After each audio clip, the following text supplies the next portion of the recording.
को उजागर करता है कि महिलाएं कैसी हैं। तो अगर सीरियल्स देखें या फिल्मों को देखें, इवन जो एडवर्टीजमेंट होते हैं उनको भी अगर देखें, तो एक ऐसी महिला की पिक्चर हमें दिखती है, एक फ्रेम जिसमें महिला बनी हुई है जिसको हम पसंद करते हैं। तो उसी को मैं थोड़ा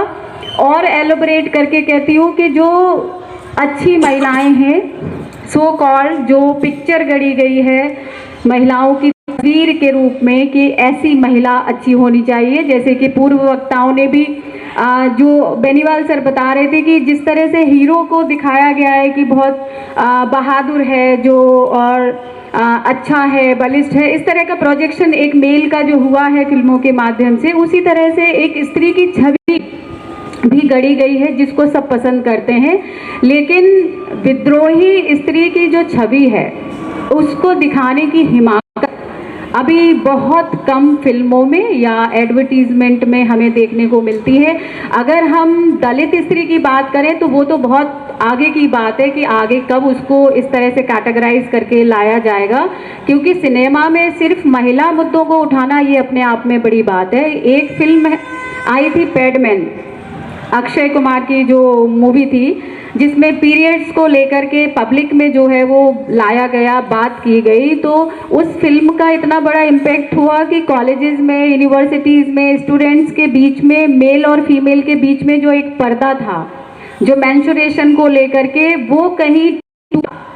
कि वो एक आम जो स्थिति है एक महिला के, एक बच्ची के साथ जो घटती है, जिसको पॉवर्टी भी कहते हैं, मासिक धर्म भी कहते हैं,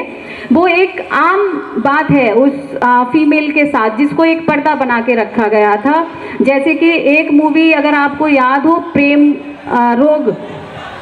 जो है, जो मूवी आई थी, तो उसमें एक महिला को किस तरह से जब वो विधवा हो जाती है तो कैसे उसको अलग कर दिया जाता है, उसका खाना पीना,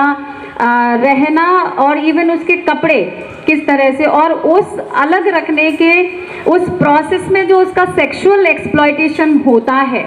उस पर सब लोगों की चुप्पी होती है, उस पर कोई भी नहीं बोलता है। तो कहीं ना कहीं सिनेमा ये दिखाने की कोशिश करता है स्त्री के पॉइंट ऑफ व्यू से, लेकिन उस पर विद्रोह करने की बात या इवन दिमाग में वो बात भी नहीं आती है। जैसे एक एग्जाम्पल 2 लाइनों से मैं अभी हाल फिलहाल में जो मूवी आई है, चुपचाप हो जाता है सब चुपचाप होकर गुजर जाता है, चुपचाप हो जाता है, चुपचाप होकर सब गुजर जाता है। मिसेस, अभी सब लोगों के दिमाग में वो होगी, ये मूवी नई मूवी आई है, तो वो मूवी में एक महिला का रोजमर्रा का जो स्ट्रगल है, संघर्ष है कि वो परिवार में सभी लोगों की सेहत को लेके, उनके कंफर्ट को लेकर कितना अपने आप को खपा देती है सुबह से लेके शाम तक। और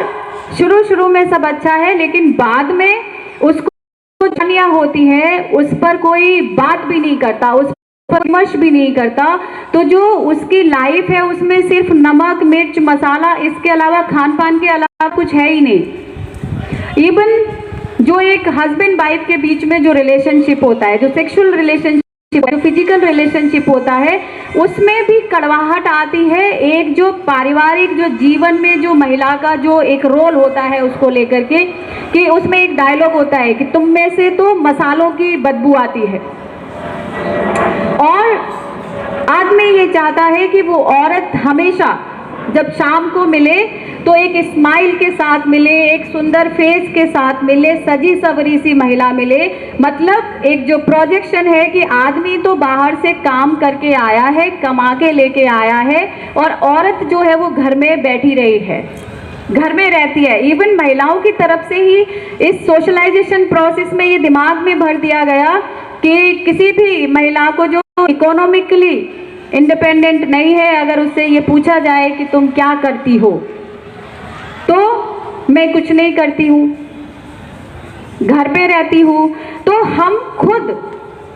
अपने काम को रिकॉग्नाइज नहीं कर पाए कि हम क्या करते हैं। काम सिर्फ बाहर आके नौकरी करना ही नहीं है, क्योंकि महिला हर हाल में योद्धा होती है, चाहे वो प्रेस करने वाली हो, चाहे वो बाहर ईंटें धोने वाली हो, चाहे वो पत्थर तोड़ने वाली हो, और चाहे वो ऑफिस के अंदर नौकरी करने वाली हो या फिर वो राष्ट्रपति हो, चाहे वो प्रधानमंत्री हो, सबका एक पारिवारिक जो दायित्व है वो जरूर होता है, वो उससे कभी हट ही नहीं सकती, क्योंकि उसको वो जीवन मान लिया गया कि महिला घर की लक्ष्मी है, अन्नपूर्णा है, वो रोल उसको निभाना ही है। तो जो महिलाएं इससे थोड़ा इतर हटती हैं, जो विद्रोह स्वर बोलती है, वो महिलाएं फिर बैड विमेन की कैटेगरी में आ जाती है, वो गुड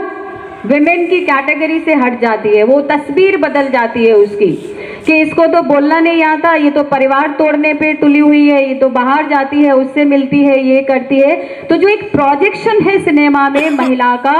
उसको तोड़ती हुई कुछ फिल्में बनी, आवाज उठाती हुई, जैसे लज्जा मूवी में कहीं विद्रोह के स्वर दिखते हैं। रेखा उसमें जो है वो कैरेक्टर प्ले करती है, मेन लीड में होती है, लेकिन उस एक स्टोरी के माध्यम से जो माइथोलॉजी में जो अलग चीजों के थ्रू जो बनाया गया, चाहे वो रामायण हो, चाहे वो महाभारत हो, महिला को हमेशा जो है उसी कैटेगरी की महिला को पसंद किया गया, जो घर पे रहती है, घर को बना के रखती है और पुरुष की हमेशा बात मानती है। जैसे सब चाहते हैं कि घर की स्त्री कैसी हो, सीता के जैसी हो या द्रौपदी की तरह हो। सीता जैसी होनी चाहिए, द्रौपदी की तरह कोई नहीं बोलता, क्योंकि उसमें थोड़ा विद्रोह का उन्होंने कोशिश किया। या फिर कुंती की बात हो या गांधारी की बात हो,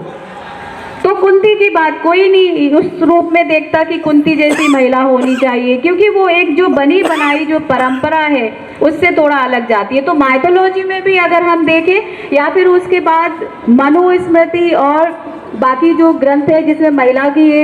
एक इमेज जो बनाई गई, उसी के ऊपर जो है वो सिनेमा लगातार जो है काम करता रहा और एक अच्छी स्त्री के रूप में महिलाओं को रखता रहा।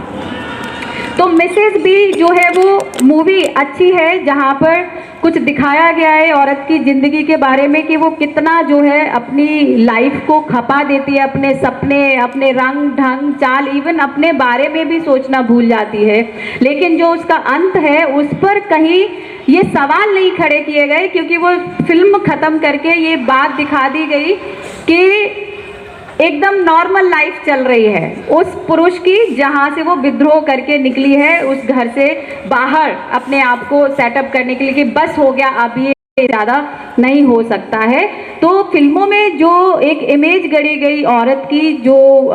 नारी की, कि वो कैसी होनी चाहिए, तो अब उसको बदलने की ज़रूरत है, क्योंकि महिलाओं का जो रूप है, स्वरूप है, वो भी बढ़ रहा है, वो अपनी पहचान, इंडिपेंडेंट पहचान बना रही है, आगे बढ़ रही है। और क्योंकि ये बात सही भी है कि स्त्री और पुरुष